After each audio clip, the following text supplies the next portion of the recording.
નમસ્તે મિત્રો, સ્વાગત છે તમારું આપણી યુટ્યુબ ચેનલ રત્નોતરમાં। તો આજે આપણે વાત કરીશું પોરબંદર જિલ્લામાં વન વિભાગમાં છે એ નોકરી માટેની જાહેરાત બહાર પાડવામાં આવેલી છે મિત્રો। તો ચાલો મેળવી લઈએ તેના વિશે વિગતવાર માહિતી। તે પહેલાં મિત્રો હું આપને વિનંતી કરીશ, જો હજી સુધી તમે આપણી આ રત્નોતર યુટ્યુબ ચેનલને સબસ્ક્રાઈબ નથી કરી મિત્રો તો પ્લીઝ એને સબસ્ક્રાઈબ કરી લેશો। અને તમને ઉપયોગી લાગતું હોય અથવા તો એવું લાગતું હોય કે આપણી ચેનલમાં આપણે ઉપયોગી માહિતી મૂકીએ છીએ તો મિત્રો ચેનલને વધુને વધુ લોકો સુધી શેર કરો। તો ચાલો આપણે વાત કરીએ તો કે પોરબંદર વન વિભાગ Gujarat state lion conservation society હેઠળ મંજૂર થયેલી જગ્યાઓની ભરતીની જાહેરાત બહાર પાડવામાં આવેલી છે અને તેના માટે છે તારીખ 23/12/2024 સુધી તમારે છે એ તમારા જે અરજી છે તેને મોકલવાની રહેશે। 27/12/2024ના રોજ ઓપન ઇન્ટરવ્યૂ રાખવામાં આવેલું છે અને અમુક ઇન્ટરવ્યૂ છે એ તારીખ 30/12/2024ના રોજ રાખવામાં આવેલું છે। અલગ અલગ બે તારીખો નક્કી કરવામાં આવેલી છે, ત્યારે ઇન્ટરવ્યૂમાં તમારે ઉપસ્થિત થવાનું રહેશે। તો ચાલો હવે આપણે અરજી વિશેની વિગતવાર માહિતી તમને આપી દઉં મિત્રો।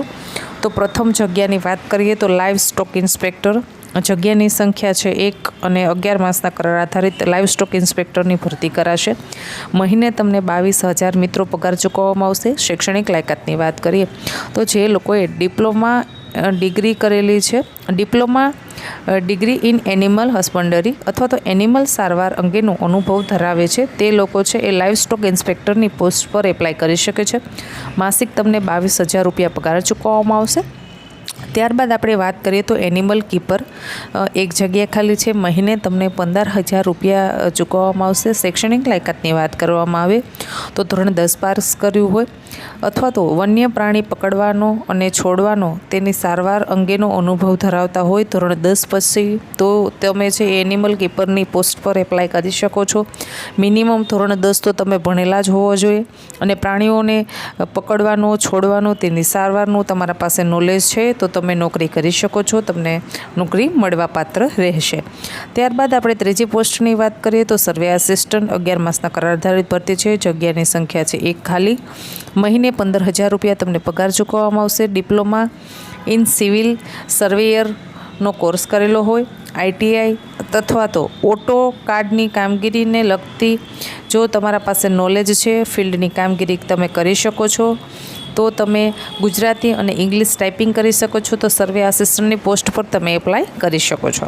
ત્યારબાદ છે ઓફિસ આસિસ્ટન્ટ, આ જે ઉપરની 3 જગ્યા છે live stock inspector, animal keeper અને સર્વે આસિસ્ટન્ટ, આ 3 જગ્યા છે તેની ભરતી 11 માસના કરાર આધારિત થશે। 4, 5 અને 6 આ ભરતી છે તેની ભરતી છે આઉટસોર્સિંગ એજન્સી દ્વારા કરવામાં આવશે અને તેમાં તમને PF કપાશે અને તમારું જે PF તો કપાશે, સાથોસાથ તમને આઉટસોર્સિંગ એજન્સીના ધારાધોરણો મુજબ તમને પગાર ચૂકવવામાં આવશે।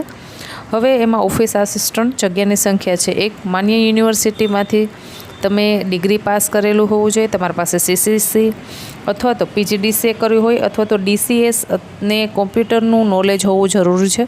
ગુજરાતી શ્રુતિમાં તમને ટાઈપિંગ કરતાં આવડવું જોઈએ, ઇન્ટરનેટની જાણકારી હોવી જોઈએ તમારા પાસે તો તમે ઓફિસ આસિસ્ટન્ટની પોસ્ટ પર એપ્લાય કરી શકો છો। ત્યારબાદ છે data entry operator for receptionist centre for Barda jungle safari, ત્યાં તમારે નોકરી કરવાની છે। જગ્યાની સંખ્યા છે 1, માન્ય યુનિવર્સિટીમાંથી તમે ડિગ્રી કરેલ હોવી જોઈએ એટલે કે BA BCom BCA BBA કંઈ પણ ડિગ્રી ચાલશે મિત્રો, પણ તમારા પાસે કોમ્પ્યુટરનું CCC અથવા તો DCSનું નોલેજ હોવું જોઈએ અથવા તો PGDCA તમે ભણેલા હોવા જોઈએ।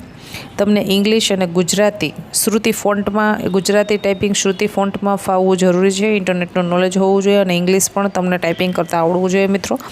ત્યારબાદ છે tourism assistant at receptionist centre for Barda jungle safari, તેમાં એક જગ્યા ખાલી છે। માન્ય યુનિવર્સિટીની ડિગ્રી તમારા પાસે હોવી જોઈએ, CCC અથવા PGDCA તમે કરેલો હોવું જોઈએ, DCS કોમ્પ્યુટરનું નોલેજ હોવું જરૂરી છે।